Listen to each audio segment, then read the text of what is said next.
Hi everyone, welcome to Pallavi's vlogs and recipes. ನಾನಿವತ್ತು ನಿಮಗೊಂದು ಹಾಗಲಕಾಯಿನ ತಿಂದೇ ಇರೋರಿಗೆ ಹಾಗಲಕಾಯಿ ಫೇವ್ರೇಟ್ ಆಗೋಂಥ ರೆಸಿಪಿನ ತೋರಿಸ್ತಾ ಇದ್ದೀನಿ. ಏನಂದರೆ ಹಾಗಲಕಾಯಿ ಚಟ್ನಿ.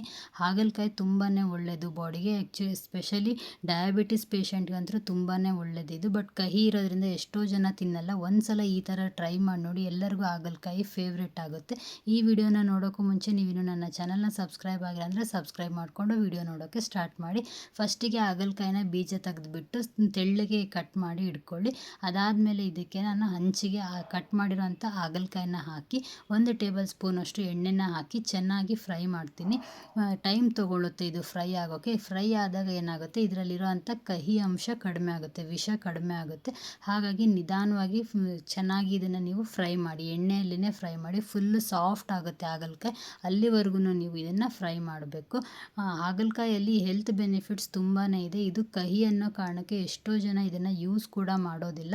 ಈ ಥರ ಒಂದ್ಸಲ ಚಟ್ನಿನ ಮಾಡಿ, ಹೆಲ್ತ್ಗೂ ಕೂಡ ಒಳ್ಳೆಯದು, ಅಷ್ಟೇ ಟೇಸ್ಟಿಯಾಗಿ ಕೂಡ ಇರುತ್ತೆ ಇದು. ನೋಡಿ, ಇವಾಗ ಹಾಗಲಕಾಯಿ ಫ್ರೈ ಆಗಿದೆ. ಇದನ್ನು ನಾನಿವಾಗ ಸೈಡಲ್ಲಿ ಒಂದು ಪ್ಲೇಟ್ಗೆ ಎತ್ತಿಟ್ಕೊಳ್ತಾ ಇದ್ದೀನಿ. ಇದಾದಮೇಲೆ ನಾನೇನು ಮಾಡ್ತೀನಿ, ಅದೇ ಹಂಚಿಗೆ ನಿಮಗೆ ಖಾರಕ್ಕೆ ಎಷ್ಟು ಬೇಕೋ ಅಷ್ಟು ಒಣ ಮೆಣಸಿನ್ಕಾಯಿನ ಹಾಕ್ತಾಯಿದ್ದೀನಿ. ಹಸಿಮೆಣ್ಸಿನ್ಕಾಯಿ ಹಾಕಬೇಡಿ, ಟೇಸ್ಟ್ ಚೆನ್ನಾಗಿ ಬರೋದಿಲ್ಲ. ಆದಷ್ಟು ಒಣ ಮೆಣಸಿನ್ಕಾಯಿನೇ ಹಾಕ್ಕೊಳ್ಳಿ. ಒಣ ಮೆಣಸಿನ್ಕಾಯಿ ಇಲ್ಲ ಅಂದರೆ ನೀವು ಅಚ್ಚ ಖಾರದ ಪುಡಿನೂ ಕೂಡ ಹಾಕ್ಕೋಬೋದು.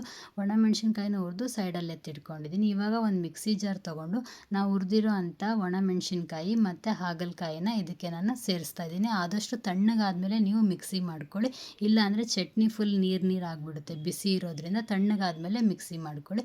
ಅದೇ ಜಾರ್ಗೆ ನಾನು ಫುಲ್ 1 ಗಡ್ಡೆಯಷ್ಟು ಬೆಳ್ಳುಳ್ಳಿ ಮತ್ತು ಒಂದು 2 ಇಂದ 3 ಇಂಚಷ್ಟು ಹುಣಸೆ ಹಣ್ಣು, 1 ಹಿಡಿಯುವಷ್ಟು ಕರಿಬೇವು ಮತ್ತು ಕೊತ್ತಂಬರಿನ ಹಾಕ್ತಾಯಿದ್ದೀನಿ. ಆದಷ್ಟು ಇದಕ್ಕೆ ಎಲ್ಲ ಇಂಗ್ರೀಡಿಯೆಂಟ್ಸ್ನ ಹೆಚ್ಚಿಗೆ ಹಾಕಿ, ಯಾಕಂದರೆ ಹಾಗಲಕಾಯಿ ವಿಷ ಇರೋದ್ರಿಂದ ಜಾಸ್ತಿ ಖಾರ ಉಪ್ಪನ್ನು ಇದು ಹಿಡಿಯುತ್ತೆ. ಹಾಗಾಗಿ ಇವಾಗ ನೋಡಿ, 1/4 ಟೇಬಲ್ ಸ್ಪೂನಷ್ಟು ಜೀರಿಗೆ ಮತ್ತು ಒಂದು ಅರ್ಧ ಟೇಬಲ್ ಸ್ಪೂನಷ್ಟು ಉಪ್ಪು ಮತ್ತು ನನ್ನ ಕೈಯಿಂದ 1 ಹಿಡಿ ಆಗುವಷ್ಟು ನಾನು ಬೆಲ್ಲನ ಹಾಕ್ತಾಯಿದ್ದೀನಿ. ಬೆಲ್ಲನ ಪುಡಿ ಮಾಡಿ ಹಾಕಿ, ಮತ್ತು ಹಾಗೆ ಹಾಕಿದರೆ ಜಾರಿಗೆ ಎಫೆಕ್ಟ್ ಆಗುತ್ತೆ.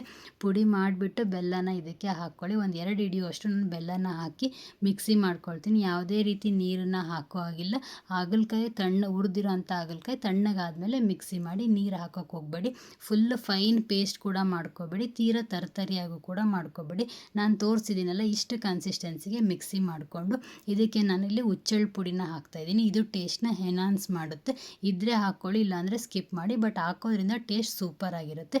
ಇದನ್ನು ಹಾಕಿ ಮಿಕ್ಸ್ ಮಾಡಿಬಿಟ್ರೆ ಸೂಪರ್ ಹೆಲ್ದಿಯಾಗಿರುವಂಥ ಹಾಗಲಕಾಯಿ ಚಟ್ನಿ ರೆಡಿ ಆಗುತ್ತೆ. ಒಂದು ಸಲ ನಿಮ್ಮ ಮನೇಲಿ ಟ್ರೈ ಮಾಡಿ, ಟೇಸ್ಟ್ ಯಾವ ಥರ ಬಂತು ಅಂತ ನನಗೆ ಮಿಸ್ ಮಾಡದೆ ಕಮೆಂಟ್ ಮಾಡಿ. Thanks for watching.